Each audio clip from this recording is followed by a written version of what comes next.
memulai pelajaran, ya, Ibu minta nanti ketua kelas untuk memimpin berdoa, ya. Silakan ketua kelas. Mari teman-teman, sebelum memulai pelajaran kita berdoa. Doa mulai.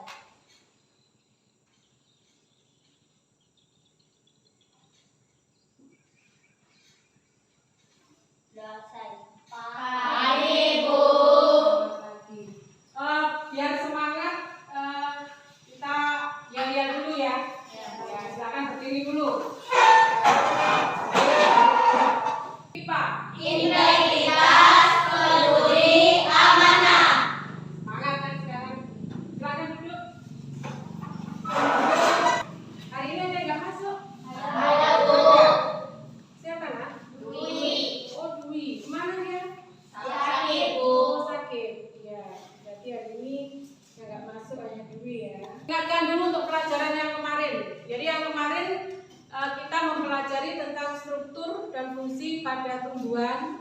Ya, sudah bahas kemarin tentang akar. Ya.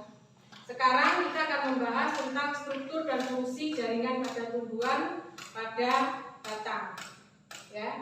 Alat-alatnya sudah dibawa, bahan-bahannya yang kemarin sudah ya. Ya. Jadi ini ada batang, nanti bawa yang kamu amati ini nanti ya, batang bayam dan batang dari rhodiospora. Amati dulu ya.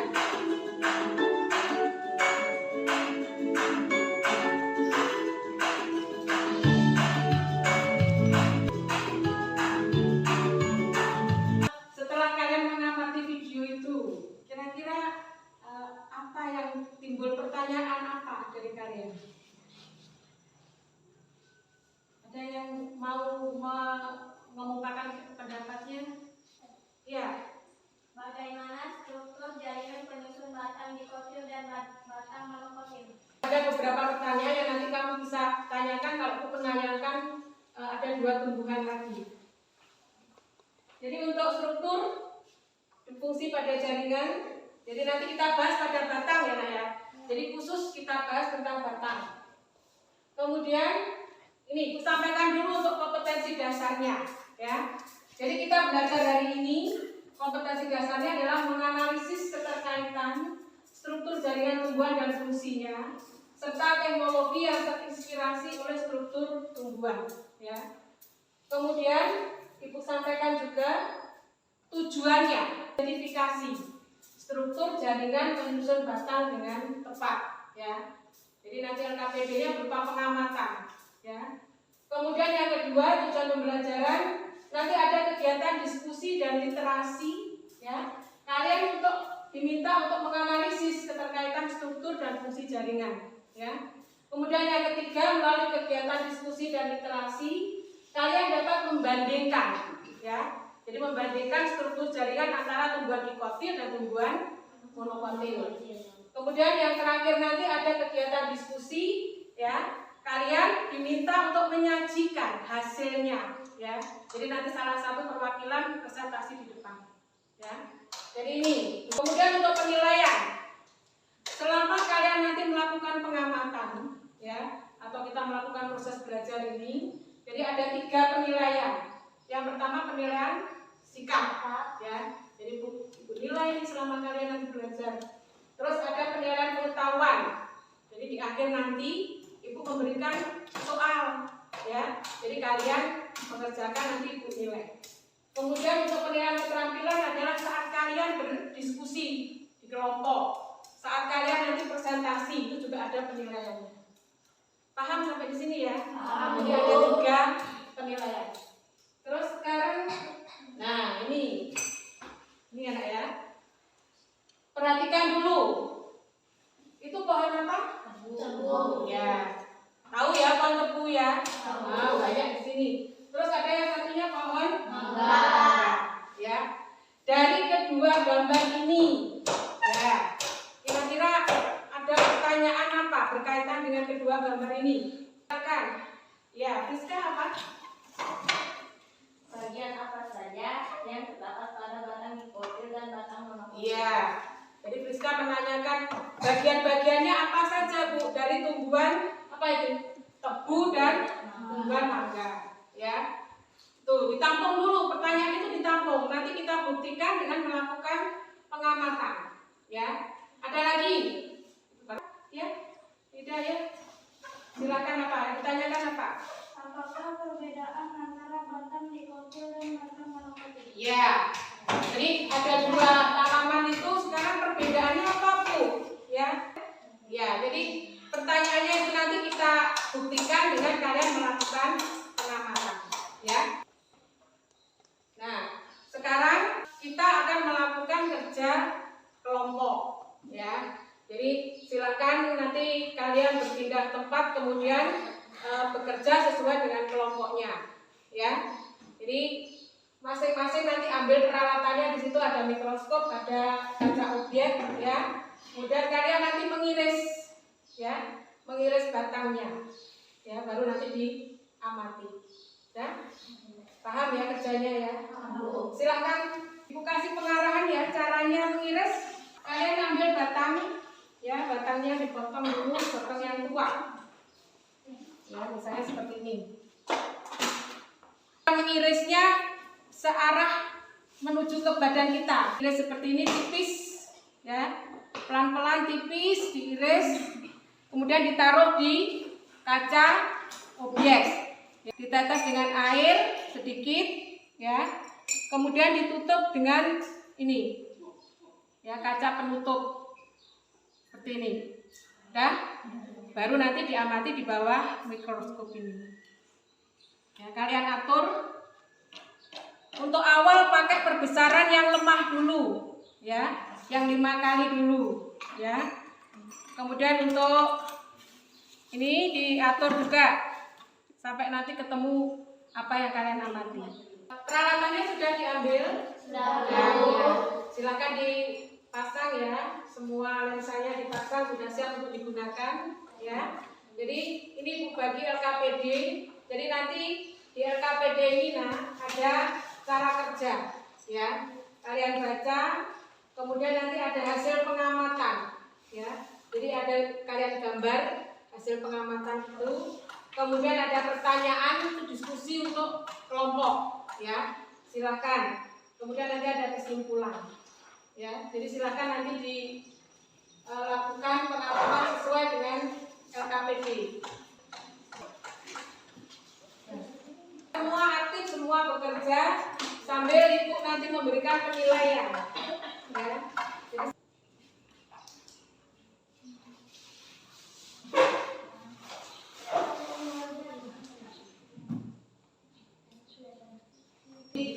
Sambil menilai keaktifan, kerjasamanya bagaimana, kita menggunakan HP untuk mencari sumber, ya, sumbernya nanti bisa dari situ literasinya.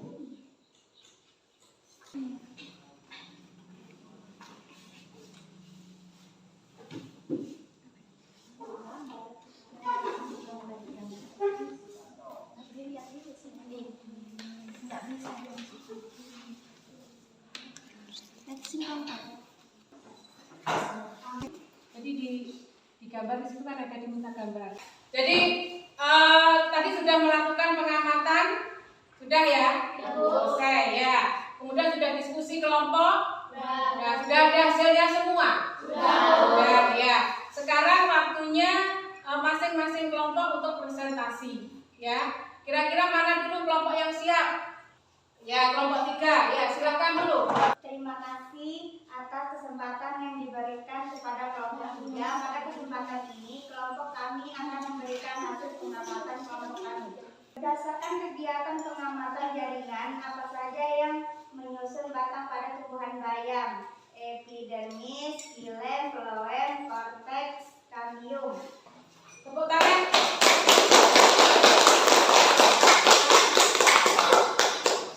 Jadi itu tadi penyampaian hasil pengamatan, ya, dari kelompok 3. Jadi tadi kalian sudah mendengar presentasi dari masing-masing kelompok, ya. Jadi sekarang kita akan menarik kesimpulan, ya. Jadi apa yang kita lakukan pengamatan tadi kan ada kesimpulannya, ya. Jadi silakan kelompok 1 kesimpulan. Berdasarkan kegiatan yang telah dilakukan, maka dapat disimpulkan bahwa batang pada tumbuhan tersebut Jaringan penyusun batang bayam yaitu epidermis, xilem, polem, korteks, kambium. Ya. Kesimpulan berikutnya ada dari kelompok 2, silakan. Fungsi dari jaringan epidermis melindungi jaringan di bawahnya. Parenkim tempat penyimpanan cadangan makanan. Xilem mengangkut air dan garam mineral dari akar menuju daun. Floem mengangkut hasil fotosintesis ke seluruh tubuh tumbuhan.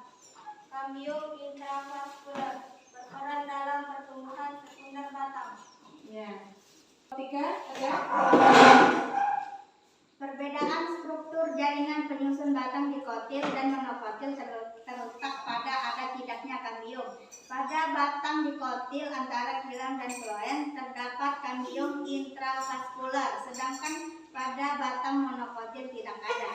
Itu ya kesimpulan dari kegiatan kita hari ini. Siapa yang bisa merefleksikan hari ini kita belajar apa? Ya, silakan Amel. Hari ini kita mempelajari struktur jaringan penyusun batang bayam dan radiskola. Ya. Dan ada lagi? Ya. Virus. Mempelajari fungsi jaringan batang bayam dan radiskola. Ya. Kemudian ada lagi? Ya, ulang. Pada hari ini kita mempelajari membandingkan struktur jaringan penyusun batang dikotil dan monokotil. Ya, ya. Untuk pertemuan berikutnya, tolong kalian siapkan radiskola karena untuk pertemuan berikutnya kita akan melakukan pengamatan tentang daun radiskola. Ya, jadi struktur dan fungsi dari jaringan yang ada pada daun radiskola. Ya. Kemudian nanti ada Ibu juga akan memberikan tes pengetahuan. Ya. Jadi Ibu bagikan soalnya ada di depan. Silakan kalian mengerjakan. Ya. Diberi nama, ya, diberi nama dan kelas. Jadi silakan nanti dijawab.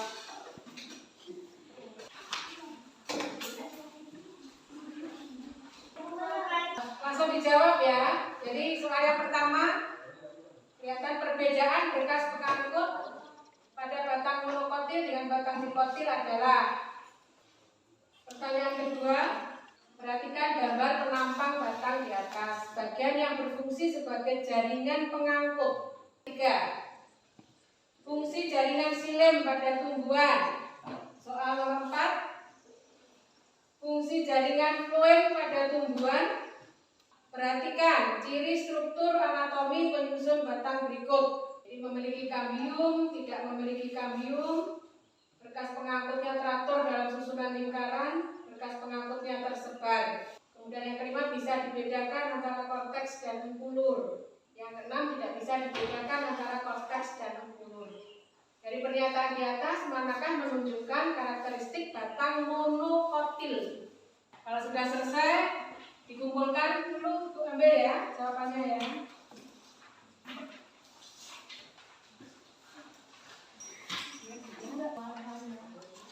Nanti itu untuk nilai pengetahuan ya, jadi nilai nanti untuk nilai pengetahuan.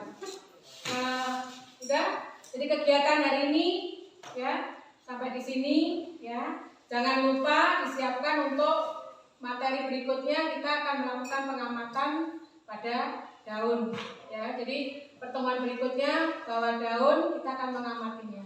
Untuk pertemuan hari ini karena tadi sudah dibuka dengan doa ya, Bu minta juga ketua kelas tadi ya menutup dengan berdoa ya. Silakan.